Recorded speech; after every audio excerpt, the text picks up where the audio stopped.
এখন তো গরমকাল বন্ধুরা, আর গরমকাল মানেই তো আমের সিজন। এখন মানে প্রচুর আম পাওয়া যাচ্ছে। আর এই তো দুদিন বৃষ্টি হলো, ঝড় হলো, তো আম তো পড়ে গেছে। তো এটা সেই আমই, গাছ থেকে পড়ে যাওয়া আম ঝড়ে আমাদেরকে দিয়েছে আর কি, পাশের বাড়ি থেকে। তো ভাবলাম যে কাঁচা আম, তো আমি এটা একটা রেসিপি বানিয়ে দেখাই। আজকে যে রেসিপিটা আমি বানাবো সেটা আমি পরে বলছি। প্রথমে আমি এই আমগুলোকে একটু ভালো করে ছুলে নেব, খোসাগুলো ছাড়িয়ে নিতে হবে যেন খোসাগুলো না থাকে। এইভাবে খোসাগুলো ছাড়িয়ে নেব। তা আমি সুমনা চলে এসেছি আজকে রেসিপি ঝুলি থেকে একটা রেসিপি নিয়ে। আশা করি আপনারা সকলে ভালো আছেন, সুস্থ আছেন। এই গরমে সবাই ভালো থাকবেন, সুস্থ থাকবেন। তো আজকে আমার যে রেসিপিটা আমি বানাবো, তো তার জন্য এখানে লাগবে আম। তো প্রথমেই আমগুলোকে আমি ছাড়িয়ে আগে কেটে নেব, তারপর আমি আবার আপনাদের কাছে ফিরে আসছি। এই দেখুন বন্ধুরা, আমগুলোকে আমি এরকম ছোট ছোট টুকরো করে কেটে নিলাম। তার কারণ এটা কিন্তু আমার সেদ্ধ করতে হবে, সিদ্ধ করতে গেলে বেশ সুবিধা হবে, তাড়াতাড়ি সেদ্ধ হয়ে যাবে। আপনারা লম্বা লম্বা করেও কাটতে পারেন, যেমন খুশি কাটতে পারেন। আর কুশিটা ফেলে দিতে হবে। আর এই যে এই ছালগুলো রয়েছে, এই শক্ত যে জিনিসটা, এটাও কিন্তু ফেলে দিতে হবে। আর এই দেখুন, এই জিনিসগুলো ফেলে দিতে হবে। যে একটা সাদা মতন একটা অংশ থাকে, পাতলা চামড়ার মতন, এটাও ফেলে দিতে হবে। তো এগুলো আমি এবার সেদ্ধ করে নেব। এরকম বন্ধুরা, গ্যাসের চুলাতে একটা প্যান বসিয়ে দিয়েছি। আর প্যানের মধ্যে হাফ কাপের মতন একটু জল দিয়েছি। হাফ কাপের একটু বেশি হবে, কারণ আমটার পরিমাণ বুঝে।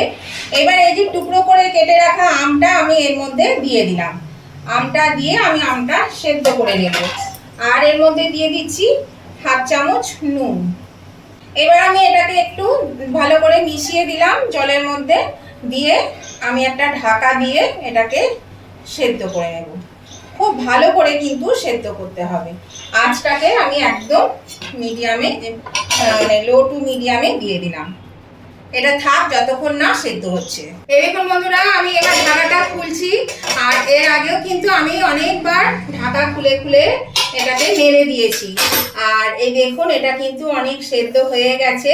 আর এইভাবে আমি স্প্যাচুলা দিয়ে চেপে চেপে এগুলোকে ম্যাশ করে নিয়েছি। তো এটা কিন্তু আমার দেখুন হয়ে গেছে, সব আমি কিন্তু গলে গেছে। আর এই যে খোসাগুলো রয়েছে, ছিবড়েগুলো, এগুলো তো ফেলতে হবে। তো এটা এখন এবার ঠান্ডা করে নেব।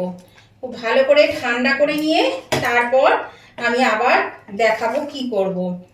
এই যে দেখুন, এই হাতায় করে হোক বা খুন্তি করে হোক, স্প্যাচুলা দিয়ে হোক, এগুলোকে কিন্তু খুব ভালো করে করে এই যে ম্যাশ করে নিতে হবে। একদম সবটা বার করে নিতে হবে কাইগুলো। গ্যাসটা এবার অফ করে দিচ্ছি, দিয়ে এটা আমি ঠান্ডা হতে দেব।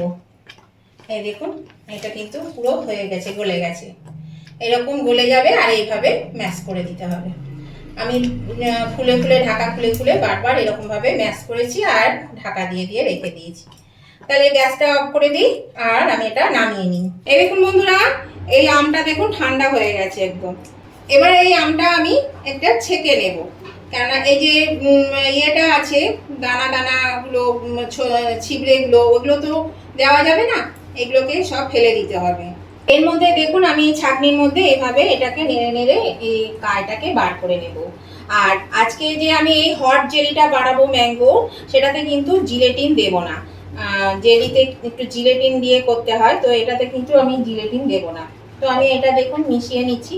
তো নতুন বন্ধু যারা আমার চ্যানেলে প্রথম এসেছেন, এখনো পর্যন্ত আমার চ্যানেলটা সাবস্ক্রাইব করেননি, তাদের কাছে আমার অনুরোধ, অবশ্যই কিন্তু আমার চ্যানেলটা সাবস্ক্রাইব করে আমার পাশে থাকবেন। আর পাশে থাকা বেলটা অবশ্যই ক্লিক করে দেবেন, তাহলে আমি যখনই আমার নতুন নতুন ভিডিও আপলোড করব, সাথে সাথে নোটিফিকেশন আপনাদের মোবাইলে পৌঁছে যাবে। আর সবার আগে আপনারা আমার ভিডিও দেখতে পাবেন। আর আমার উভয় বন্ধুদেরকেই বলছি, আজকের এই ম্যাঙ্গো হট জেলি দেখতে দেখতে যদি এখনো পর্যন্ত লাইক দিতে ভুলে গিয়ে থাকেন, তাহলে প্লিজ একটু লাইক বাটনটা প্রেস করে দেবেন। আপনাদের একটা লাইক আমাকে এগিয়ে নিয়ে যেতে অনেকটা সাহায্য করে। আর এই রেসিপিটা আপনাদের যদি ভালো লেগে থাকে, খুব ভালো লেগে থাকে, তাহলে পরে কিন্তু অবশ্যই আপনাদের বন্ধু বান্ধব, আত্মীয় স্বজন সকলের কাছে একটু প্রচুর প্রচুর পরিমাণে শেয়ার করে দেবেন।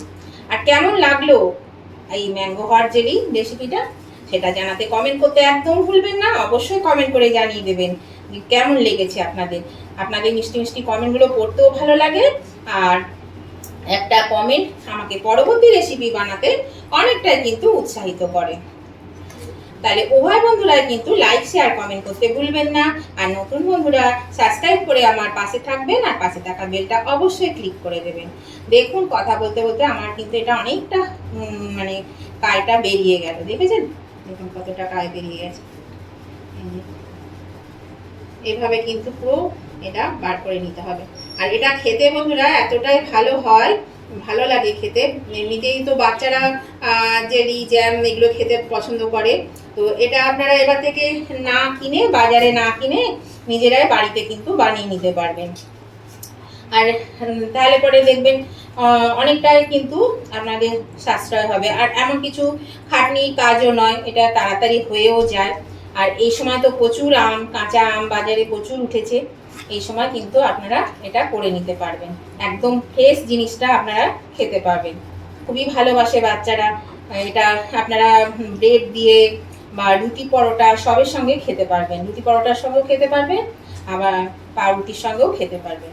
দেখুন এই যে কি বলবো, এই ছিবড়েগুলো শক্ত শক্ত এইগুলো সব বেরিয়ে গেল। আর এটা ভালো করে আগে ঠিক করে নিই, তারপরে আবার আসছি। এই দেখুন বন্ধুরা, আমি কিন্তু আমের কাইটা বার করে নিয়েছি, আর এই দেখুন ছিবড়েগুলো, এই ছিবড়েগুলো ফেলে দিচ্ছি। তো এবার আমি কি করব আপনাদেরকে দেখাই। এই দেখুন বন্ধুরা, এখানে আমি একটা প্যান বসিয়ে দিয়েছি, আর এই প্যানের মধ্যে আমি এই আমের এই কাঠটা আমি ঢেলে দিলাম। এবার এটাকে কিন্তু অনবরত নাড়তে হবে। আর দিয়ে দিচ্ছি এখানে স্বাদ অনুযায়ী চিনি, এই বাটির 1 বাটি চিনি দিলাম, কারণ এটা কিন্তু খুব মানে কি বলবো টক আছে। আর দিয়ে দিচ্ছি স্বাদ অনুযায়ী একটু নুন, আগে নুন দেওয়া ছিল সেই বুঝে নুনটা দিতে হবে। তো এই দেখুন, এবার আমি এই চিনি দিয়ে, চিনিটা যতক্ষণ না গুলছে ততক্ষণ অনবরত নাড়তে থাকবো, তাহলে কিন্তু না নাড়লে লেগে যাবে। এই দেখুন বন্ধুরা, এটা কিন্তু অনেকটা হয়ে এসেছে, এই দেখুন অনেক ঘন হয়ে গেছে। এটা আরো এখন আমাকে একটু ফোটাতে হবে। তো এর মধ্যে এবার আমি এখানে একটু শুকনো লঙ্কাকে কুচি করে নিয়েছি, একটু শুকনো লঙ্কা দিয়ে দিলাম এর মধ্যে। 5-6টা লঙ্কা আমি কুচি করে নিয়েছি। তো ঝালটা বেশি দেবো না, 5-6টা নিয়েছিলাম ঠিকই। এইটা দিয়ে দিলাম। তো এইটা দিয়ে এবার একটু ফোটাবো, কারণ এটা এত টক ঝাল মিষ্টি হবে, একটু ঝাল লাগবে, সেই জন্য এটা একটু দিয়ে দিলাম। এবার আরেকটু ফুটিয়ে নিয়ে এটার এই যে থিকনেসটা এরকম হয়ে যাচ্ছে, দেখুন মানে তাড়াতাড়ি পড়ে যাচ্ছে। আরেকটু এটা ঘন করব। বেশি জোরে দেওয়া যাচ্ছে না আঁচটা, তার কারণ হচ্ছে মানে ছিটকাচ্ছে, ভীষণ ছিটকে ছিটকে লাগছে হাতে, নাড়বো কি করে, সেই ছিটকে যাচ্ছে একদম হাতের মধ্যে। তো এটা আস্তে আস্তেই হোক। দেখুন বন্ধুরা, এটা হয়ে গেছে, একটু আলোটা কম হয়েছে, হয়তো কারেন্ট চলে গেছে বন্ধুরা, সেই জন্য দেখুন এটা কিন্তু আমার হয়ে গেছে, এরকম থিকনেসটা হবে, কারণ এটা ঠান্ডা হলে কিন্তু বেশ খানিকটা জমে যাবে। তো এইটা আমি এবার গ্যাসটা অফ করে দিচ্ছি, দিয়ে আমি একটা পাত্রে ঢেলে নিচ্ছি। এই দেখুন বন্ধুরা, আমি এটা নামিয়ে নিয়েছি। এটা দেখুন কত সুন্দর হয়েছে দেখতে, আর খেতেও কিন্তু ততটাই সুন্দর হয়েছে। তো আপনারাও কিন্তু এবার এইভাবে বাড়িতেই বানিয়ে নেবেন, দেখবেন বাচ্চারা ভীষণ ভালোবাসবে খেতে। তো ভালো লাগলে উভয় বন্ধুরা কিন্তু লাইক শেয়ার কমেন্ট করতে ভুলবেন না, অবশ্যই লাইক শেয়ার কমেন্ট করে দেবেন। নতুন বন্ধুরা সাবস্ক্রাইব করে পাশে থাকবেন। আর এইভাবে বন্ধুরা বানিয়ে আপনারা সারা বছর রেখে দিতে পারবেন, সারা বছর কিন্তু এটা বানিয়ে রেখে দিলে, ফ্রিজে রেখে দেবেন, সারা বছর আপনারা খেতে পারবেন। আর এটা ঠান্ডা হলে আমি কিন্তু একটা কাচের জারের মধ্যে ভরে দেবো। এইসব জিনিস সবসময় কিন্তু কাচের জারে ভরে রাখবেন, তাহলে জিনিসটা ভালো থাকে। তো সেই জন্য আমি এটা ঠান্ডা হওয়া পর্যন্ত অপেক্ষা করব, তারপর আমি এটা কাচের জারে ভরে দেব। তাহলে বন্ধুরা আজকের মতন ভিডিওটা আমি এখানেই শেষ করছি। আবার আমি নতুন ধরনের ভিডিও নিয়ে চলে আসবো। ততদিন আপনারা ভালো থাকবেন, সুস্থ থাকবেন। Tata, bye bye.